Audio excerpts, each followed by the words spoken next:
Hello, all you beautiful humans. Hello, welcome to another video. My name is Melody.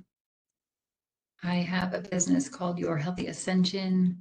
I am here to help assist on your ascension journey as a fellow awakened one or light worker, starseed, whatever name you want to put on it. I am just here to be of service in many ways that I can. I am tapping more and more into my truth, my soul essence, as many of you all are now. We're stepping into our purpose. We are shedding all that is not us, and therefore more of our true essence and calling and skills and divine gifts and knowledge and wisdom are coming out to shine so that we can assist humanity during this very pivotal moment of change, a very intense season or lifetime of changing the seasons, switching from the age of Pisces into the age of Aquarius, releasing the old, outdated family structures, control structures, society structures, all the old belief systems, mental programming, all of that. So I'm here to assist. I do have many skills that I've been working on crafting over the years. And so I am a natural health practitioner. I am a holistic iridologist, study people's eyes, and I do energy work and clairvoyant energy readings. And then I do counseling and teaching. I teach information that the public is not aware of on most levels. And I am coaching for people who are, starting on their awakening journey or are needing some more guidance from someone who is a little bit further along in the journey than they are. So I have some pretty great clients and success stories there. So I'm just happy to be of service in any way that I can. And I'm starting to share my gifts, my knowledge more and more. So thank you all for being a part of this, especially at this beginning stages of my YouTube channel. Today, I am wanting to share my excursions, my initiations, and more about some of my experiences that I had at my first grid working call of duty, you could say, up at Mount Shasta. So that was during the 8/8 Lionsgate 10 days ago. I was in Mount Shasta for 5 days, and I guess really 3 full days that I was there doing spiritual work and grid work. And so that was my initiation, my first time as a solo adventure by myself into Shasta to do some grid work. So I was not able to meet up with some of the groups that were going to Mount Shasta for their own group type containers. So I decided to go alone. I got the call to go, and so I went alone, and it was marvelous, super magical, 444.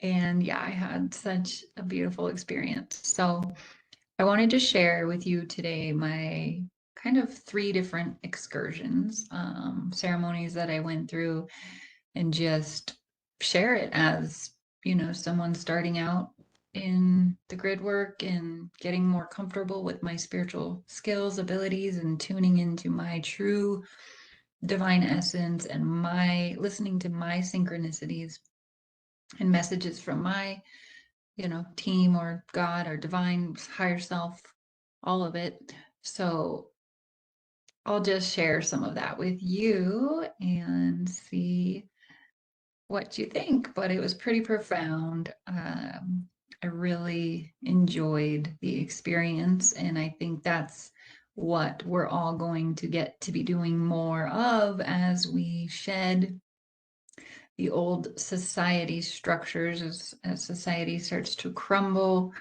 and we are able to be more in our truth and authenticity, living our soul's path.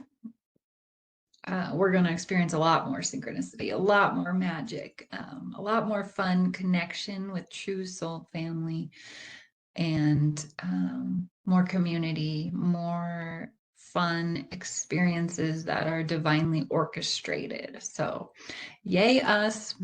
We're doing it. And Mount Shasta was a big experience for me to feel that we are doing it, that we are on track. All of us that are coming online right now are paving the way forward. We're making it easier for others to tap in, to shed the old belief structures, their old way of being, and feel more of their true divine essence come forth. So it's really unique and fun to be a way shower. You don't even realize you're a way shower, but you're just doing life and you realize you're way ahead of the curve. You're way ahead of a lot of the masses out there. And, sometimes we're just so in hermit mode. We're so going through the processes. We're so doing the heavy lifting spiritual work of shedding the old stuff out of us. We don't even realize how much growth we're doing or have been doing until you step back out into the world and you see the state of the world. You go to some store like Costco or, whew, man, that's eye-opening. You really realize how far we've come and how different we are than the majority of people out there, and why the masses need us to step up and share our wisdom, share our truth, and share our knowledge about how to be, how we have done what we've done, and why they can do it too. So, all right, let's see what comes forth out of me about my Shasta experiences. I would like to just tap in by saying, we're going through a lot of heavy energies. In that period from July, where I was actually activated with physical light language healing abilities, all the way through the Lion's Gate until yesterday when I went through some major darkness. It's just a lot of shedding, a lot of emotion. The past month has been very shedding, releasing for me. A lot of tears, a lot of crying. So I've been stuck in the city. I wouldn't say stuck, but kind of stuck in the city been in Reno, Nevada, the foothills of the Sierra Nevadas, where Lake Tahoe is my home. Been here for about 10, almost 11 years now. And I've been missing nature. Each year, I've been getting sucked more and more into the city. And as our city is growing exponentially, unfortunately, all of California moved here and turned, just like what everybody's seeing out there, all the tract homes, all the destruction of the beauty, natural areas to build these disgusting apartment complexes and tract homes everywhere. It's very depressing, and the amount of population. I mean, we doubled, if not even almost tripled the population in this the biggest little city in the past 5, 6 years. So it's been crazy. So I've been needing to move into nature. That's my calling. And the last 2 years have been really rough in my life. So I've been kind of stuck in a cocoon. They call it cocooning. We're just being held in that void so we can continue to do the inner processes, the inner work, the emotional heavy lifting, 144, that needs to be done so that we can again emerge as the butterfly when we're ready, so we can share our gifts and we can be more that wise sage, or uh, the hermit, holding the lamp for others. So yeah, been cocooning, been hermiting, and kind of stuck in the city. Felt like what's on a loop. So I don't know if any of you can relate with that in your worlds, but we've just been held in a void for a while. So getting the call to go to Mount Shasta was like, yes, I'm doing this. I'm going camping. Much needed for my soul, my spirit, and I knew there was a lot of other energy workers going there. So I wanted to be around some other people that are feeling called on this mission of helping to bring about the new earth. So I was crying a lot just from leaving the city limits, listening to some things, YouTube videos and stuff on my way. The drive is about 4 hours from Reno, Nevada, and about 2 hours in, I realized I am going to lose service. And the only things I had downloaded on my Audible were 2 books. One was an Edgar Casey book, but it was actually like a story about war, like a real, like,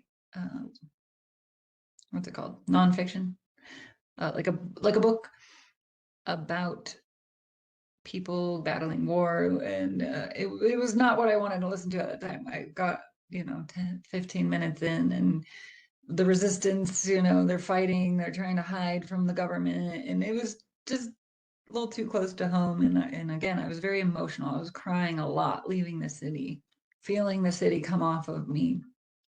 And so the only other book I had was downloaded was the Drunvalo Melchizedek's The Serpent of Light Beyond 2012. So this is a book from Drunvalo from like 2005. And Drunvalo has been on my radar to learn from him more for many, many, many, many years. And I just never have actually dived in much. I know a little bit, but I never actually like dove into his teachings and learned directly from him. Or so this was perfect. I was like, perfect. Let's hear what he has to say. I knew this was before 2012. It was about his grid working all over the earth, his experience being taught by Thoth and guided by Thoth of where to go all over to these sacred sites to hold these sacred ceremonies to help the changing of the energies from in the Kali Yuga 26,000 year cycle to changing from the 13,000 year cycle of the masculine in control, the masculine dominated energies, handing them off to the next 13,000 year cycle of the feminine dominated energies. So he was doing this, leading up to 2012, and it was fascinating, to say the least. I recommend that book, The Serpent of Light Beyond 2012, if you want to hear about a true grid worker, 1444. So his stories are quite astonishing about what we can accomplish when we listen to spirit and we're guided, and the synchronicities.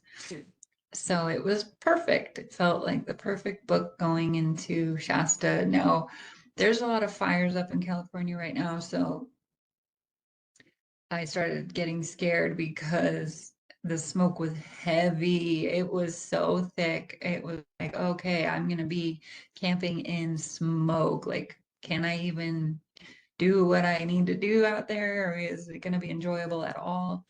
But luckily, as I got into the Mount Shasta area, the smoke cleared up, blue skies, a little bit of chemtrails, but despite that, it my spirit's uplifted, and you can just feel the presence of the mountain when you start getting closer and closer. So that book was pivotal, and it was the perfect thing to start my journey off. Now, I'm just going to fast forward and cut to 3 different excursions I went on, one pretty much each day. And the first day I woke up and I surprisingly had to deal with a bunch of matrix, very heavy energies. I had to deal with a court case, and they wouldn't let me move my court case, even though I had this vacation scheduled and planned for a while. They would not let me reschedule it. It was a spur of the moment kind of court case where they let me know I was in 5 days. So I had to do it. So I started out the August 7th morning dealing with court, and really feeling the heaviness of that system, of all the trickery, of all the lies, of all the manipulation of what court is. They are colorable courts. They are their own corporations, and we can get into that in a whole nother video and topic subject matter. But it did not go well. The court they don't like to. Anyways, we'll just leave it at that.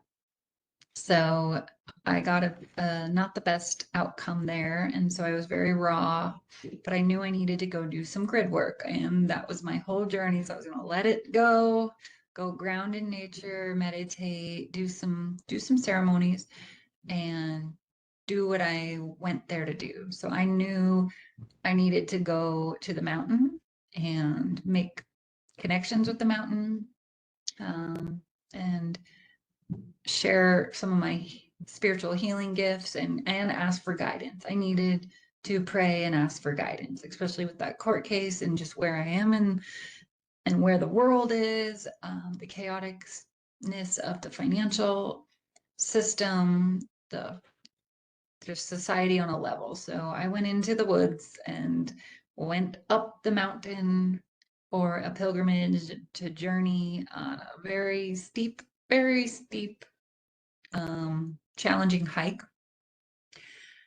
And it was really beautiful and testing. So I'll just share that with you. I was crying, once I got into parked the car at the base and made the first leg of the journey up to the little hut.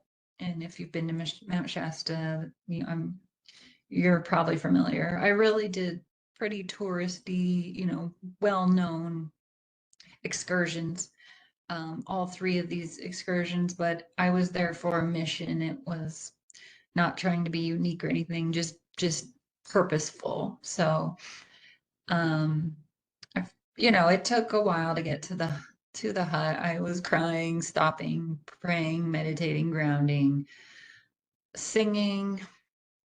Often I start channeling some Native American chants or hymns, and yeah, just asking. I was very sober. I was very just asking for guidance and prayers to help me with the court case and all of the stuff that's going on in my life.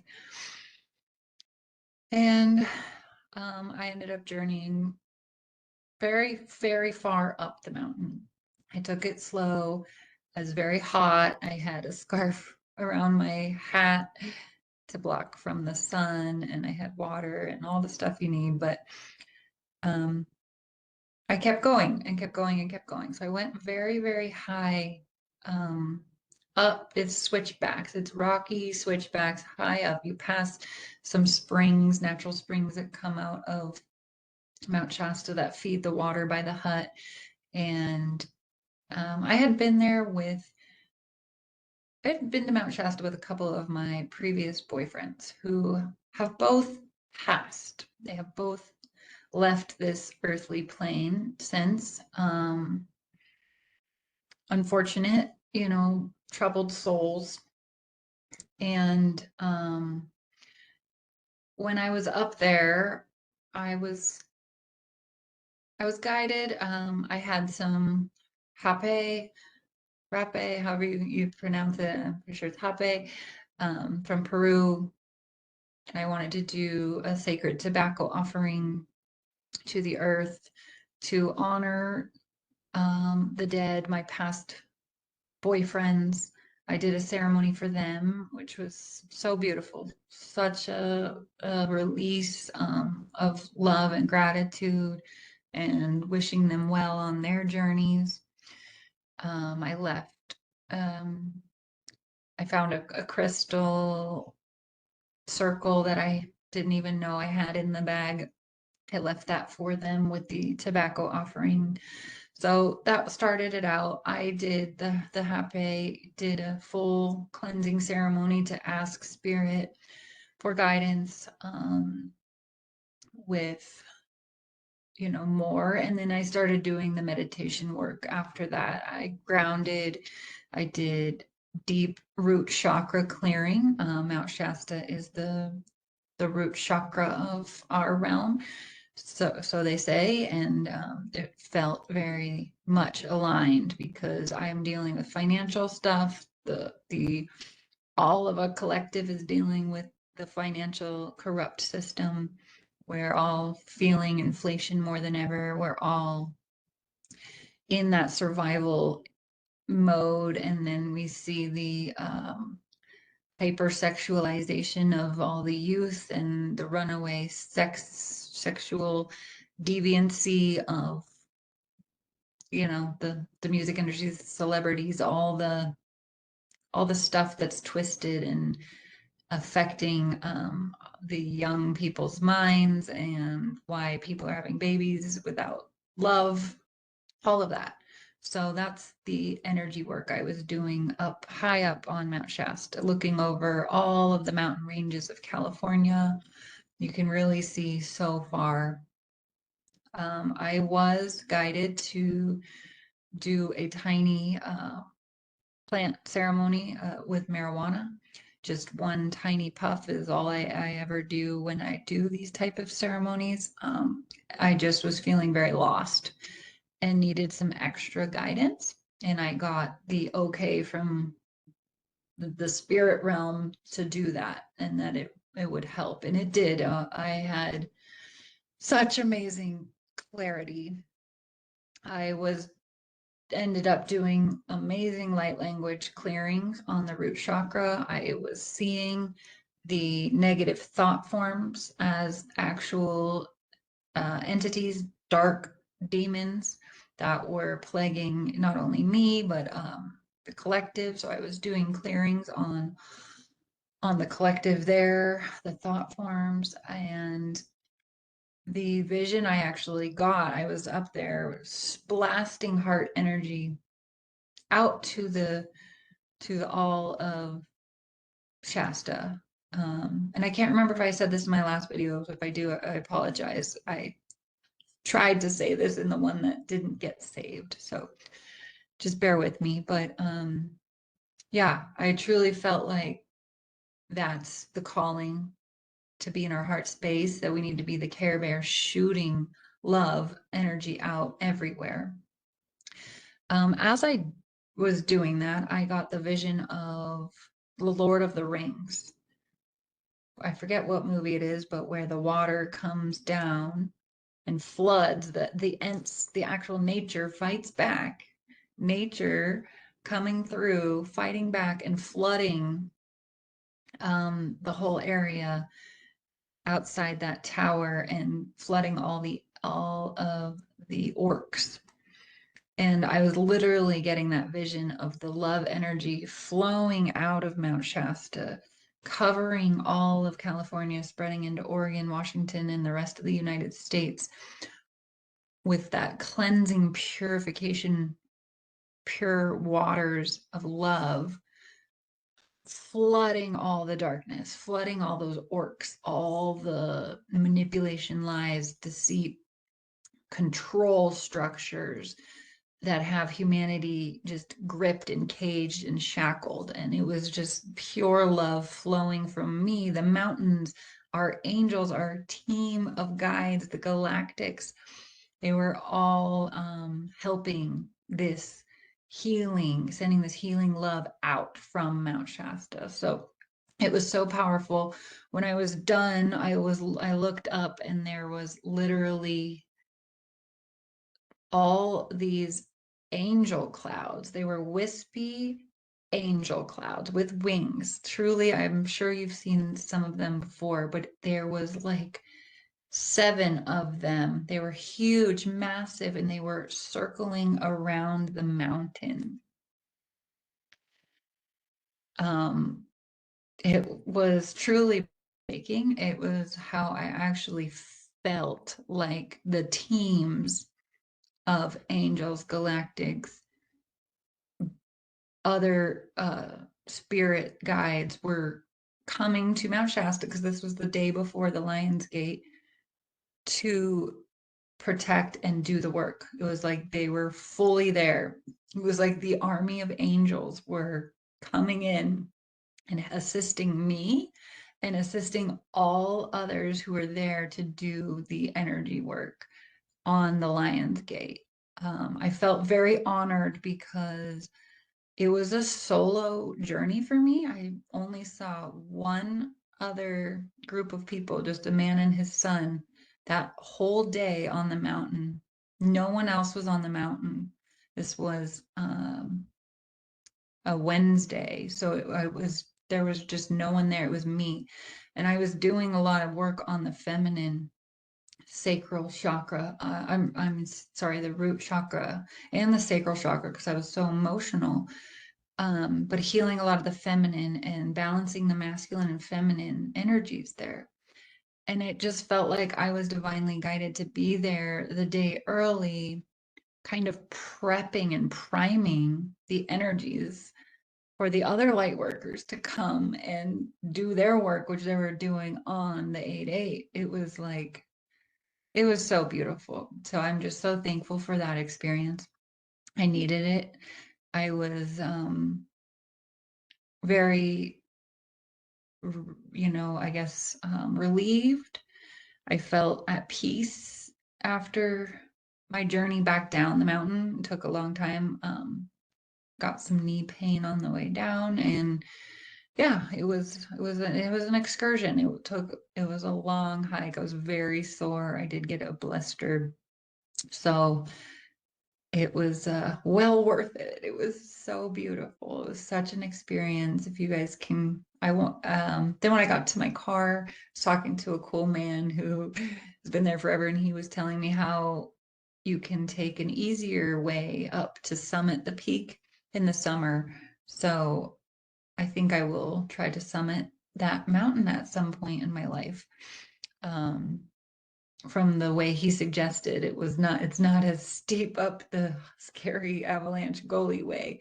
It's going along the ridge of the side. So that will be a really amazing journey to summit that mountain. That'll be a goal. But yeah, powerful. That night in my tent, I think I probably did film some raw footage by the campfire because I was feeling pretty raw. So if I did and it's worthy, I will share with you guys some raw footage by the campfire. I don't know what I said or did on that video, but might be fun uh to share. That night I was visited by a bear. I was laying there kind of drifting off to sleep and I got the vision of a bear in my third eye. And about 7 minutes later, I actually heard the bear come into my camp area and sniff around, sniff my tent, and I got very scared. Like, whoa, all the hairs on my body stood up. I turned on the light, I made some noises, and he just went away. So it was chill, but I did get visited, some animal medicine there. Um, And yeah, I was at a campground, so they did warn us that the bears come frequently. And so I wasn't, it was just scary to actually be that close, like literally could feel it. You know, what are you going to do? But I know they're just looking for food and probably scared of us. So that's why the noise just kind of scared it away. The next day, I went, I was called to go to Fairy Falls. Fairy Falls, I've done a lot of fairy work with some people, learning about the fairies and working with the fairy energy. So I was definitely called to go there for the 8/8 actual Lionsgate day. And I had done some heart opening microdose of a mushroom that was gifted to me from a medicine worker, healer, a Polish man who is a wizard when it comes to energy frequencies, and he had poured a lot of high vibrational energies into it. So it was just a microdose, but I wanted to um, be as connected with nature as I possibly could on that day and really immersed into it. So while on that journey, um, the instructions of how to get to Fairy Falls is kind of confusing. And the person's directions I was following was very confusing. It said it was off to the right and the parking. Anyways, it was all confusing. And people said, don't worry, there's painted rocks along the way, you'll find it. But if you can't find the actual trailhead, then yeah, you could be lost. So I've someone popped out of their car and asked if I knew where it was. And I said, no, but the instruction says it's over to the right somewhere. And he was like, okay, I'm off. I was like, okay, good luck. I'll be behind you. And then I realized I sent him the wrong way. I tried to call after him, but he was already gone. So after I started walking that way, I was like, this is not where the trailhead is. So I went the other way and I found a painted rock over by the left of his car. And so I went down that trail and I started realizing that's not it either. It's not down, it was up. And so finally, after hiking the wrong way for about a half hour, I went back and then realized, oh, the trail was directly behind the parking lot, behind all the cars, this little trail that's unmarked. And it goes up onto a road that I had driven up thinking, oh, you can't drive, like it starts getting narrow. So like, oh, you can't drive that road. So I didn't think the road was actually the trailhead, but it was. So, anyways, ferries are tricky. And after a while, I saw some guy on the trail coming down and I asked him if it's this way and he said yes. And he's like, I went 2 hours the wrong way the first time. I was like, oh, I was like, I did half an hour. So people get lost there quite a bit, which is kind of funny and part of the adventure. So then yeah, after there's lots of little turnoffs. So you don't know which one is to Fairy Falls, but he told me it's up at the highest. You got to keep going up where it gets steep and steep going. So the whole hike was really beautiful. It felt very kind of primordial forest.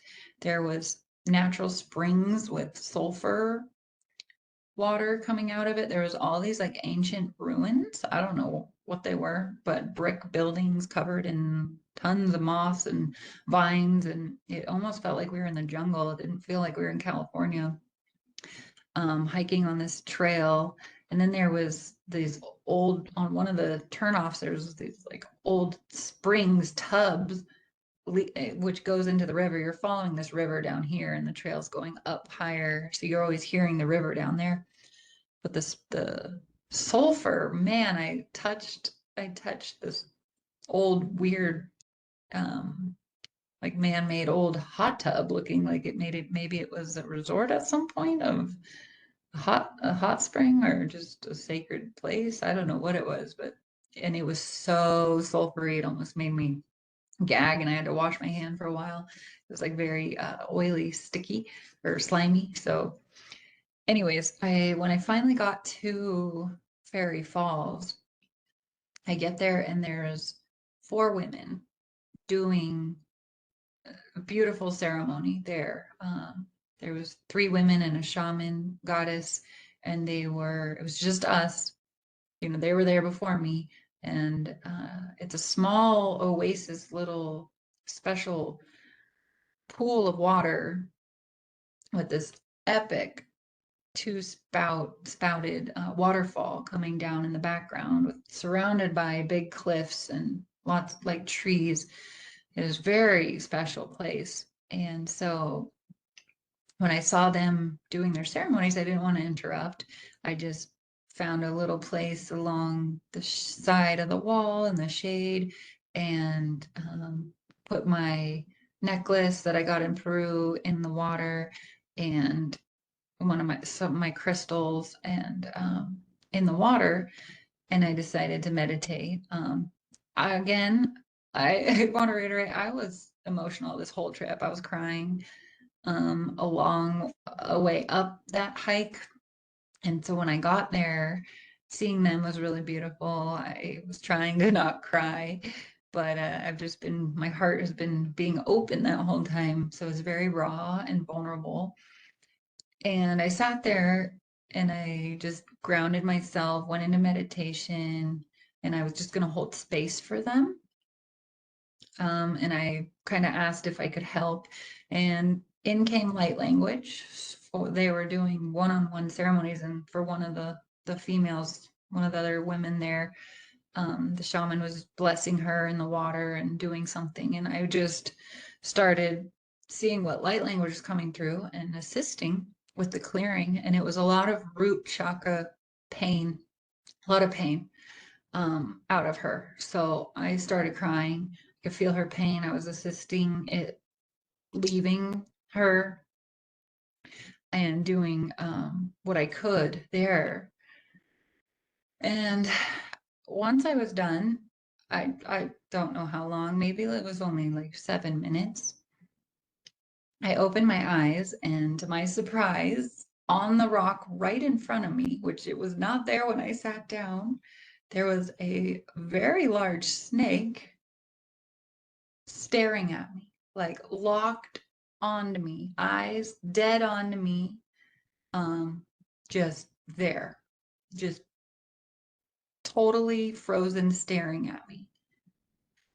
And my heart kind of skipped a beat. I love snakes. I really have always loved them. I had a pet snake when I was a kid. But that was animal message to the highest degree.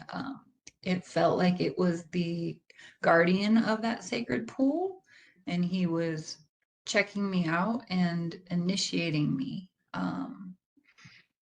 as an energy worker. That's what I got from that experience when he locked eyes with me, and it was seriously the most eerie but beautiful encounter and message from the divine that I was in the right place at the right time. Because yes, I was learning about the serpent of light, the Kundalini, the snake energy from this book. And then I called one of the girls over. I was like, oh my God, do you see this? I needed to share what I was just witnessing with somebody. So I called her over, and she was wearing a snake necklace. And she was like, oh my gosh, he is so locked into you. He was so staring at you. She's like, wow. And she told me that they were there doing healing of the root chakra, connecting it to the heart for reviving sacred sex, the rebalancing the masculine and feminine energies, and reharmonizing the collective sexual energies, survival energies with the heart. So they were doing very similar work that I was doing. And I told her, oh, that's so beautiful, because I was just listening to Junvalo's book. And to my surprise, she's like, no way, that's our shaman's teacher. She learned directly from Junvalo Melchizedek. And I was like, I got goosebumps again. The synchronicities were so amazing, so on point.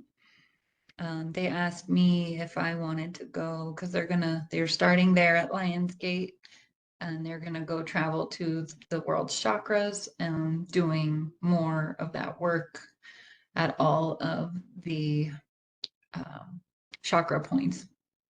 So she invited me to come along. We had a great talk, and they left. I was there by myself, so I purified myself in the waters.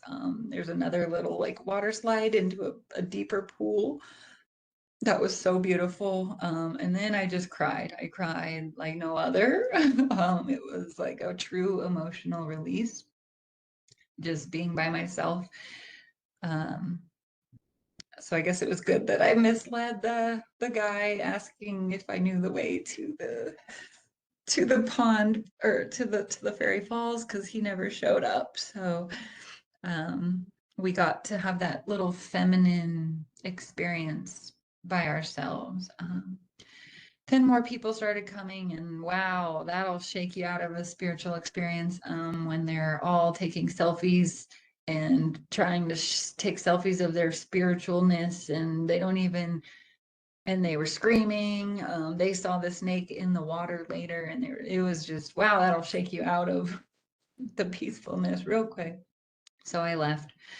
Um, but yeah, I went to the lake and did some swimming, and just people watched. I haven't people watched in a while, and seeing all the people with their families, and being around kids, and just hearing different people's worlds is a trip, man. People watching is very fun, especially camping, because everybody is enjoying themselves. Everybody feels free. We need more nature. I mean, that's so clear. We need to be immersed in nature, not in these cities, in these houses. We need to be barefoot, tuning in, listening to the animal messages. That's what came through so strong for me. We need to be relearning the ways of the natives, the prophecy of the Hopi, the red Kachina, the blue Kachina, the rainbow warriors. This is all synchronized. We need to relearn the ways. And Christians are all afraid about being saved by the rapture and all that. I mean, the Hopi prophecy is those who learn the ways will be saved. So we are divinely being guided to reconnect with nature. Nature is not separate from us, it is us. And we have lost that part of ourselves. So we need to reconnect and immerse ourselves back in with it and merge. So that's a pretty powerful the message that came through there. The next day, I had planned to go to the Pluto's cave. It's a deep cave out the back side of Mount Shasta that you can go and explore, pretty far, probably about a mile deep into the cave. Maybe not a full mile, but yeah, so I read reviews. You need a headlamp. You need to bring warm sweater or sweatshirt or jacket because the temperature drops. It's pitch black in there, and go explore. So I went to do that by myself, and the on the way where I parked, you're in the desert, and it's very hot. It was very hot in uh, the Shasta area, and parked in the desert, sagebrush. It smelled like pee everywhere, like piss, really. I think that was just the type of sagebrush it was. Maybe it's piss sagebrush, but right when I got out of the car, I was like, ooh, very interesting smell. So it was the whole journey. You have to try to find the caves first of all. Wasn't much the way I went. There was really no. There was a trail, but then the trail leads to a dirt road, and you don't know where you're going, and then you have to try to figure it out. So again, a lot of tapping into your intuition and trying to see, like, find with your inner compass where to go, what to do. I had to sit and actually meditate and think about it before I could figure it out. And on my little walk through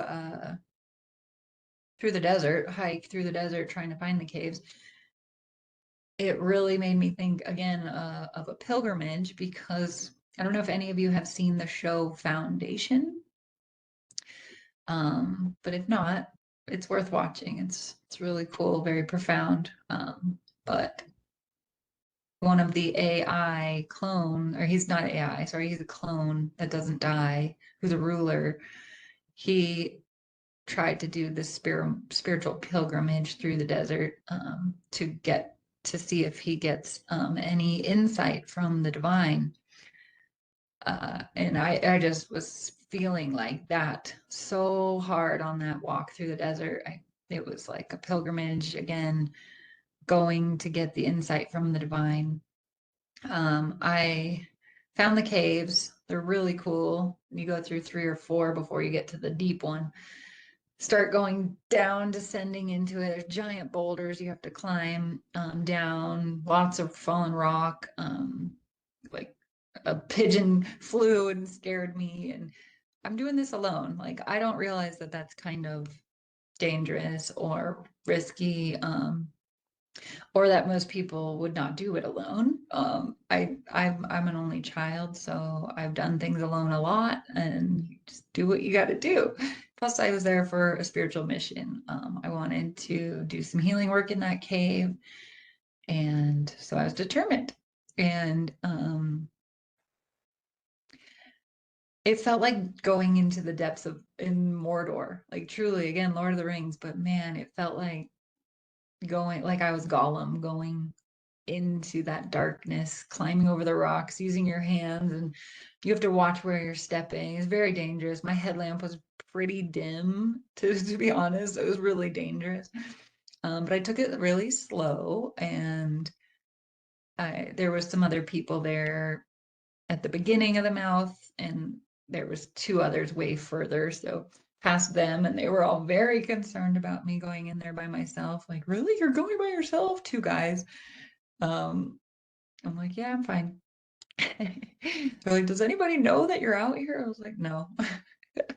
So, anyways, yeah, I once they left, it was cool. I was completely in that cave, totally by myself. Talk about like a little bit of anxiety, fear, felt it in my heart. You're just like, wow.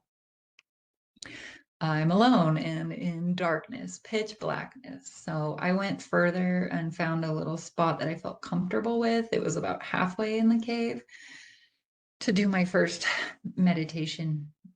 And I had brought my Koji bell, and I was kind of doing a clearing, energy clearing for the cave, and the root of Mount Shasta, giving my honors to the Lemurians and the city of Telos, and just saying prayers for humanity. I did my own kind of clairvoyant reading.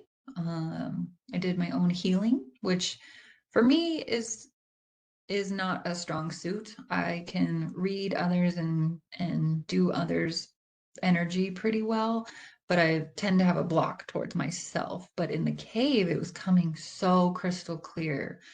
So I did go through each chakra, and saw what energies were ready to be released, what needing some attention, some healing, what came up, parent stuff. My father came up in my throat. My mother came up in my lower chakras.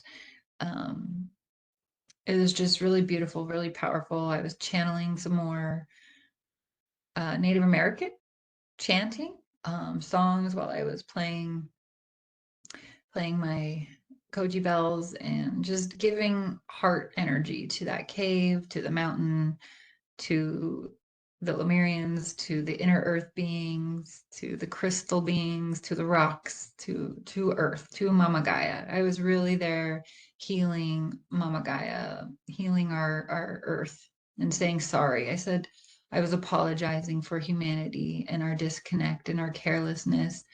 I really felt the feminine wound of being not revered, not appreciated, cast aside, treated like a whore instead of the divine goddess that gives life, like our Mother Earth. Our earth gives us all that we need, all sustenance, and yet we are destroying her with plastics and pollutions and toxins and just carelessness. And so I was healing that feminine wound within the divine feminine, as well as the earth. And so, yeah, when I got to my third eye, I was visited by a being who, to me, it felt like a princess of Telos. I don't know if it was the princess or who, but some roll of white carpet came out in my vision, from deep within the cave, and there were two men with torches or lights guiding her, and then the feminine energy, the princess walking down the middle. And she came to me and bowed, and I bowed back to her, and it was just a moment of like gratitude and reverence. She gave me a gift. It was a key, and I placed it in my heart. And it was really powerful. It was, again, being in a cave deep in the earth, totally by yourself in pitch blackness. I felt more connected in with my abilities, my spiritual abilities, and the insights and my channelings and prayers. It all just was enhanced. It was really, really powerful. And so I felt honored for that experience. And I decided to, after I was done meditating with that healing and giving my prayers and healing energy, and I went all the way as far as I could in the cave, which was really cool. I did end up turning on my cell phone flashlight so I could have better sight and not be so dangerous. Because if I would have hurt myself in there, that could have been bad, for sure. So, because not many people, I guess, venture that far into the cave because it's scary. It's a big cave and you're dark. It's very dark. So, I went all the way and touched the back wall, and and then I did another kind of healing ceremony back there, and just was chanting and singing, and just offering gratitude and songs of, forgiveness of the humans and our lost ways. So very powerful overall. From there, I didn't know what to do. It was the second I was leaving the next day. So I decided to go into Shasta town. And then more synchronicities happened. So I went to get water from the natural spring headwaters of Mount Shasta, which was delicious. And then I walked through downtown. I went into some crystal shops, meditated in a crystal shop, and saw some beautiful artwork. And then I chose to go a different side of the street back home, and I found this shop called um, Blue Star Child. And I went into that shop to see what her art was. It was a gallery. She said Blue Star Child Gallery. And I wanted to see what her art was. And wow, I'm going to put a link to her shop and her music and her artwork in the description box so you guys can check it out. Her artwork really touched me on such a soul level. It was so powerful. Of course, I cried some more because her art is seriously the most loving, adorable truth of our home, where we come from as beautiful, divine beings. Yeah, just staring at her art. I stayed in there for a good hour probably. And then she has a back room where you can go in and get actually like activated, multidimensional activation from her artwork in even a more way in the back room. And then she invited me to come to a special sound healing that night that was just not open to the public. So I had something to do that night, and I I came back and went to her sound healing, and I seriously, it was so profound. I was so activated, so much clearing out of my ears. My body was tingling. She does the Native American flute and sings and layers it with multi-dimensional activation energy. She's amazing. I have so much love for her. So, Blue Star Child, I love you. And I will link her information below. So, that's pretty much it. I could go into more detail. Synchronicities, they invited me to go to, what's it called? Satsang. There's another word for it after. But yeah, it was beautiful. I felt complete. I felt like I did my first mission of grid work very effectively. I was just going where I was being guided, listening to my intuition, and all that unfolded was magic, pure healing. So I just wanted to share that with you guys. I know this was about an hour long video, so if you stuck with me through this end, you're a champ. I, I I appreciate you. Any feedback, any stories, any messages, if you want to work with me, I just updated my website. I would love to connect, work together, or do things. So my website will be also linked in the description below.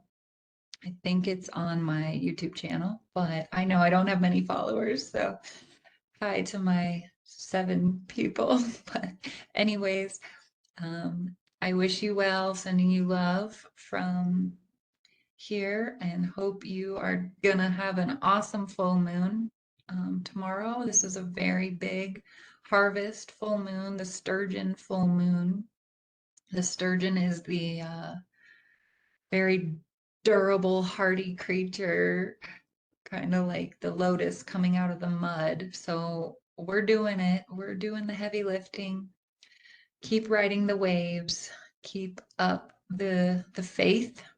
Don't let the fear get you down. But if you are having a bad day, it's okay. Ground it out, scream it out, whatever you need to do.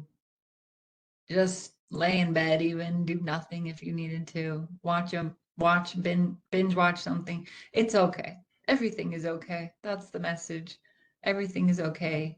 And there is no wrong way. You are perfectly perfect, just being you, where you are right now, doing you. So I send you love. Thank you. Take care.